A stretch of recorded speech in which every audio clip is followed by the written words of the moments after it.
and they introduced me to several water engineers who really kind of explained it to me in their terms, in terms of how water moves, whether it's because of its depth or its speed, the friction that it encounters along the way, what happens when it's warmer, when it's colder, all these different aspects. And then they started to kind of draw for me in my sketchbook back at the drawings I'd done. And then there was this lovely conversation going on inside the sketchbook where we were trying to reach a place where we could visualise it to each other, you know. Theirs in terms of very... based on physics equations and various things that were way above my head, and me in a way that was trying to explain it in a way that made visual sense to me and was kind of beautiful.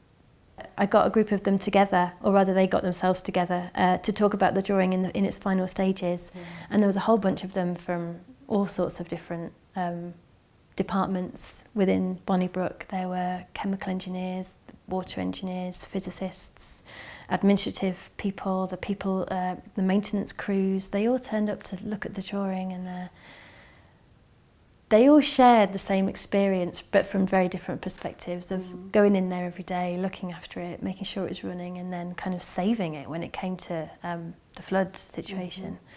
And they were really excited to see how I was trying to include their world within the bigger system of the river.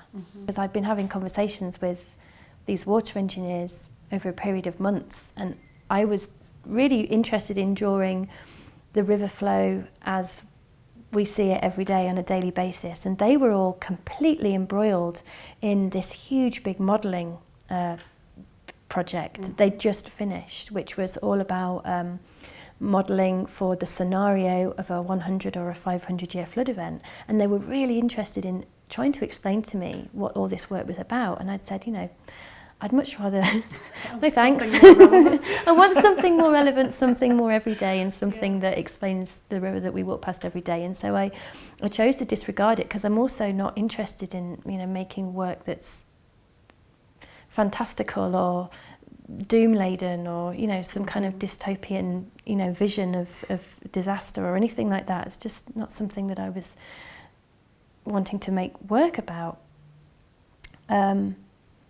And then the flood happened, and I realised, so this is the everyday, this is today, this is now. So of course then I was able to go back to them, which I was amazed at, because I thought they were going to be way too busy to want to talk to me.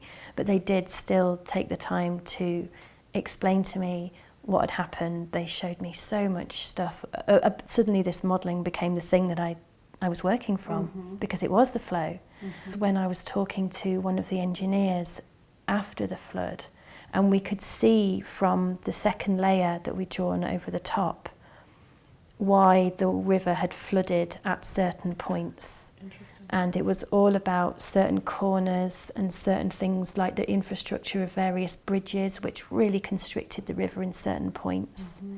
Where suddenly, once it had got through this very, very narrow channel, and there was nowhere else for it to go because of the infrastructure of the city that was built so tightly around it, that as soon as it got the chance to go back out again, it just exploded out.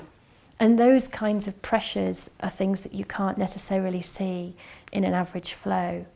I never felt like I had to stand up and say something and draw people's attention. It felt much more natural than that, and I don't think I'd be very comfortable kind of getting a megaphone and demanding that people come and, you know, engage, you know, that word engage. Come engage with me.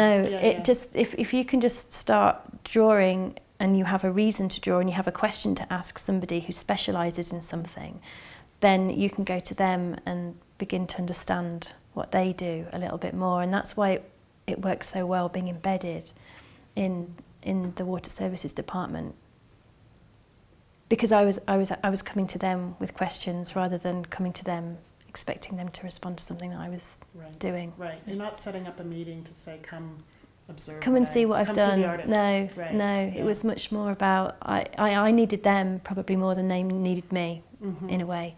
And then by the time I was making work, they were interested in what I was doing, and then it just kind of kept going from there. Yeah. in thinking about using data, and I'd love you to kind of walk through a little bit more your process of how you observed the water, what kinds of information you got, how you made those initial markings.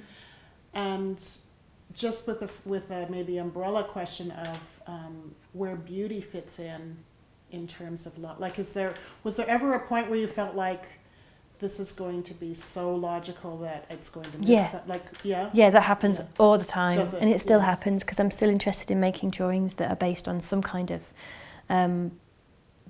research or data or context that exists in the world. And there is always a big fear that that's all they are. It's just like a graph. Right. It's just like an infographic. And Right. where is the interest? Why is that interesting? Right. And so throughout that, the Watershed Plus year, and now in terms of what I'm doing now, I'm always kind of skirting between a balance of having a context to start something with and making something which has a little bit of poetry in it somehow, some inexplicable, an intuitive drawing sense which comes directly from somewhere else other than a logical, fact-based pattern. Right.